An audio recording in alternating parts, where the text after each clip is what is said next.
Have you ever traveled to a different country or spoken to someone from another culture and felt like their way of being polite was completely different from yours? Maybe someone spoke too directly and you thought they were rude, or they were so indirect that you didn't even realize they were making a request. Politeness is not universal. It changes depending on where you are. In this video, we'll explore how politeness strategies vary across cultures, how they shape communication, and why misunderstandings happen. Politeness is not just about using words like please and thank you. It is a set of social rules that help people communicate smoothly, maintain relationships, and avoid conflict. These rules can be verbal, like the way we make requests, or nonverbal, such as body language, tone of voice, or even silence. The important thing to remember is that different cultures have different expectations about what is polite, and what seems polite in one culture might seem rude or strange in another. Linguists have identified two main types of politeness: positive politeness and negative politeness.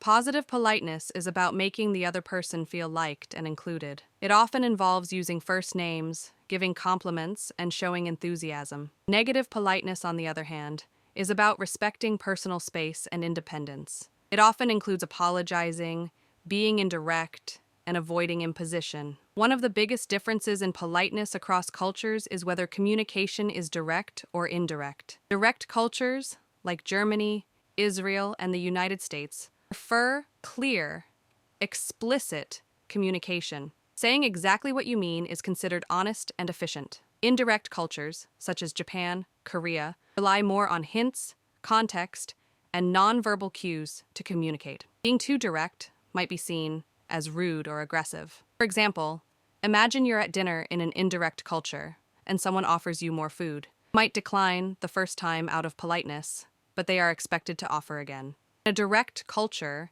if you say no, people take it at face value and won't insist. This difference can lead to misunderstandings when people from different cultures interact. Another major factor in politeness is the role of hierarchy in society.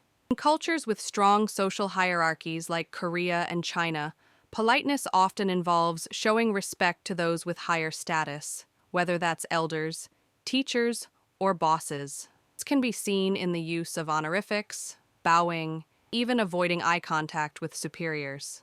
Contrast, in other societies, such as the Netherlands, Australia, and Scandinavian countries, politeness is often about treating everyone as equals.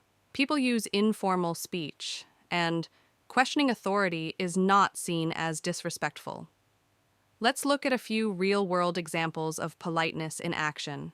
In Japan, people avoid saying no directly. Instead of rejecting an invitation outright, they might say, "It might be difficult," or "I'll think about it," which actually means no. Another example is from the United States, where small talk is an important politeness strategy. Asking, "How's it going?" isn't always a real question, it's a social ritual. In France, the choice between tu and vous in French is a key politeness strategy. Using tu too soon can be seen as disrespectful, while using vous too long can make a conversation feel distant. Because politeness is culturally specific, misunderstandings can easily occur when people from different backgrounds interact. Here are some common examples. A British person says, "Not bad," meaning good, but someone from another culture might think they mean average. An American in Germany might come across as overly friendly or informal, while a German person might seem too direct to an American. A Japanese colleague avoids saying no directly, but their Western colleague doesn't pick up on the hint and keeps pushing. These situations show how differences in politeness strategies can create confusion, even when both people have good intentions. To sum up, politeness is not universal, it's culturally shaped.